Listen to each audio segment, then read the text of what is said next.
Segundo os melhores dicionários, o termo excluído significa o seguinte: aquele que foi alvo de exclusão, colocado ou deixado de fora, ou ainda aquele que foi expulso. Quando a gente traz para a realidade da nossa sociedade hoje, a sociedade brasileira onde nós vivemos, nós temos muita gente que pode ser qualificada como excluída. Essas pessoas, elas vivem à margem daquilo que a maioria da sociedade escolheu viver ou conseguiu viver. São aqueles que vivem uma realidade distinta dos demais, aquele que vive à margem da vida social coletiva. Então nós podemos dizer que o pessoal que vive debaixo das pontes, dos viadutos, os marginalizados, os que ficam no semáforo tentando ganhar a sua vida, aqueles que ficam procurando um espaço dentro da pirâmide social que nós desenvolvemos aqui como sociedade capitalista que somos, aqueles que apresentam um comportamento diferenciado da maioria, ou ainda aqueles que não se encaixam dentro do sistema por sua opção sexual, de gênero, não é? Ou simplesmente pelo fato da vida ter levado essas pessoas ao que elas estão vivendo nesse momento. Então essas pessoas podem ser chamadas de excluídas. Como a igreja deve lidar com essas pessoas? Como uma comunidade local deve trabalhar a sua relação com essas pessoas? A história bíblica, ela apresenta muito claramente a maneira como Deus que nós cultuamos direcionou o povo de Israel a cuidar e a lidar com os excluídos. Nós também podemos perceber a maneira como Jesus trabalhou e se relacionou com os excluídos. Sendo a igreja descendente direta dos ensinamentos transmitidos por Deus a Israel, a nossa Bíblia tem o Velho Testamento, né? Tudo está lá registrado. E também sendo nós descendentes dos ensinamentos que Jesus deixou aos seus discípulos, sendo nós mesmos discípulos de Jesus, creio ser um bom caminho nós pensarmos como a igreja brasileira tem trabalhado com os excluídos que estão à sua porta. Como nós temos enxergado isso, visto isso e pensado, e ainda o que nós temos feito a respeito disso.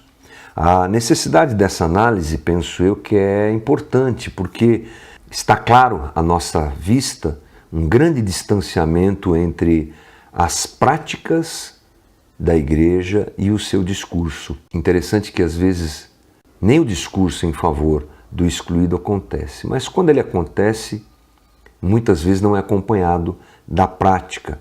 E o interessante é que o grupo de excluídos que está ao nosso redor, ele é um grupo fácil de ser, podemos dizer assim, suprido nas suas necessidades emergenciais. Nós percebemos o Estado e a sociedade civil se mobilizando para isso.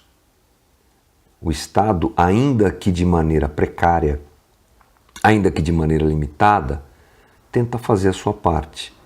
São muitos os programas que as prefeituras, ou o governo do estado, ou o governo federal aplicam tentando minimizar o sofrimento dos excluídos. Poderia ser melhor, é claro, sempre pode ser melhor, mas o Estado está lá fazendo.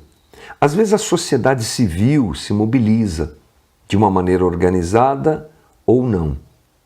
Organizada através das ONGs, através das instituições, através de uma mobilização que está aí para todos verem. Às vezes de forma desorganizada, como eu disse, gente que quer ajudar o necessitado. Me lembro bem de uma época que nós frequentávamos a Praça Getúlio Vargas ali em Guarulhos, já com o projeto Sinais do Reino da nossa comunidade, e um inverno muito rigoroso se abateu sobre a nossa cidade aqui. E é interessante, nós estávamos na rua de madrugada atendendo essas pessoas e por conta de uma compaixão coletiva, tenho certeza, muitos carros, muitas pessoas chegavam com o porta-mala dos seus carros cheios de cobertores, de comida, procurando pessoas para ajudarem. Uma movimentação da sociedade muito bonita, muito especial. Mas quando a gente olha para a igreja, me parece que essa realidade passa distante. A igreja pouco faz por esse grupo de excluídos. É claro que existe gente fazendo. Não podemos ser céticos e deixar de enxergar essa situação. Tem muita gente fazendo. Nos morros cariocas tem muita gente fazendo, no Nordeste brasileiro tem muita gente fazendo, em nome de Jesus. Mas a percepção que eu tenho é que a maior parte da igreja não se mobiliza. Me refiro, é claro, à igreja evangélica, à igreja protestante, à igreja evangélica. Pouco faz pelos excluídos. Poucos são aqueles que desenvolvem um trabalho sério, contínuo, que possibilite a real transformação do indivíduo, a real transformação desse grupo que necessita de coisas muito básicas, né? Como a distribuição de roupas e alimentos e tudo mais, a visita a albergues que a igreja pode fazer, ou a simples aproximação àqueles que são necessitados e que fazem parte desse grupo. Interessante é que, muitas vezes, a justificativa para que isso não aconteça, ela parte do seguinte princípio, é que o assistencialismo ele mais prejudica do que resolve a questão. Essa é uma situação que sempre vai estar em pauta, né? A discussão a respeito do melhor método para auxiliar esse grupo sempre vai existir. Sempre vai existir. O ideal seria que essas pessoas fossem tiradas da rua e inseridas novamente na sociedade. Não há dúvida disso. Todos nós queremos isso. Mas quando eu não consigo fazer isso por falta de estrutura, não é melhor ajudar do que ficar de braços cruzados? Já diz o adágio popular que é melhor fazer pouco do que não fazer nada, né? Então a igreja, nem esse pouco hoje ela faz, nem esse pouco ela é capaz de realizar. Mesmo mediante essa possibilidade de fazer pouco, nós encontramos uma igreja paralisada, essa que é a verdade, incapaz de expressar compaixão com tais pessoas, sendo a indiferença a marca dessa relação. E quando nós observamos esse cenário, talvez seja interessante extrair dele perguntas tipo, por que a igreja não sinaliza o reino de Deus? Já que esse é o seu papel. Onde está a compaixão que Jesus Cristo ensinou para nós termos para com o próximo? Jesus nos ensina que o cumprimento da lei está em amar a Deus acima de todas as coisas e o próximo como a si mesmo. Mas não é isso que fazemos como igreja. Por que tem se desprezado a ajuda e socorro aos menos privilegiados? A resposta a tais perguntas eu creio que deve ser alvo da nossa preocupação. E ela merece, essas perguntas merecem esforço da nossa parte para acharmos respostas para elas. Uma percepção errada a respeito da sua identidade, do seu papel na sociedade, talvez seja o foco desse desvirtuamento de ação da igreja. A igreja não se percebe adequadamente, a igreja não se enxerga, a igreja não sabe quem ela não sabe qual o seu verdadeiro papel aqui. Nós precisamos de esclarecimento bíblico a respeito do assunto. E isso se fortalece com a análise dos caminhos teológicos que a igreja moderna aqui no Brasil tem seguido. Nós observamos o caminho teológico que a igreja brasileira segue nesses dias, nós inclusive percebemos que eles não são teológicos efetivamente, são pseudo-teológicos, vamos dizer assim, eles se contrapõem às verdades da palavra de Deus. Eles não seguem a verdade da palavra de Deus. A teologia da prosperidade, o misticismo evangélico, as crendices, as práticas divulgadas pelos televangelistas, essas coisas inundam a igreja de mentiras, né, a respeito do evangelho, priorizando aquilo que deveria ser desprezado. A igreja perdeu a sua identidade, a igreja se desvirtuou. A igreja precisa ser novamente reformada em muitas coisas e, nesse aspecto, com certeza, essa é uma grande necessidade.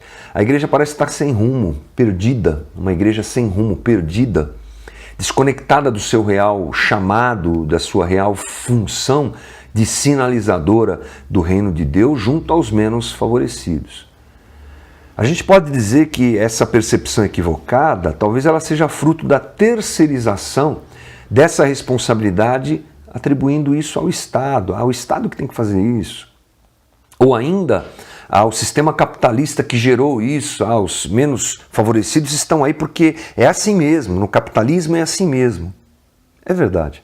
O sistema capitalista gera realmente gente menos favorecida, porque se alguém enriquece é porque alguém empobrece, ok. Mas eu não posso fechar os meus olhos para a necessidade dos menos favorecidos. O Evangelho ensina o cristão a trazer para si essa responsabilidade, não terceirizar. A culpa é de A, a culpa é de B, a culpa é de C, a igreja não tem culpa. Essa não é a questão aqui não é encontrar o culpado, a questão aqui é permitir que o Evangelho corrija a minha postura mediante tal situação.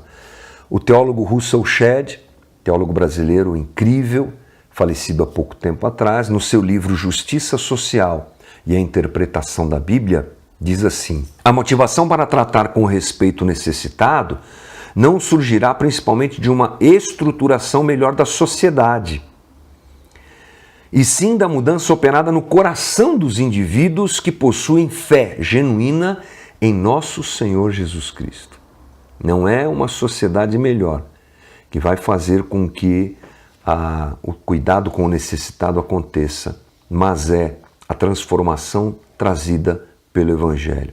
Portanto, é preciso despertar a igreja quanto à sua verdadeira vocação, deixada por Jesus e apresentada durante toda a Escritura, desde a relação entre Deus e Israel até as cartas do Novo Testamento. Esse é o caminho que nós faremos na nossa busca por compreensão teológica a respeito do tema Igreja e Excluídos. Vamos passar por Israel e perceber a maneira como Deus instruiu o povo de Israel a cuidar dos menos favorecidos. Vamos chegar até Jesus e perceber a sua maneira de lidar com esse grupo e depois mergulhar e passar pelas cartas do Novo Testamento que nos confirmam essa forma como o cristão deve lidar com os menos favorecidos. Que Deus nos ajude a compreender tudo isso e abraçar de forma correta esse caminho. Vamos trilhar esse caminho juntos aí e que seja uma grande bênção para a minha vida e para a tua também. Que Deus nos abençoe.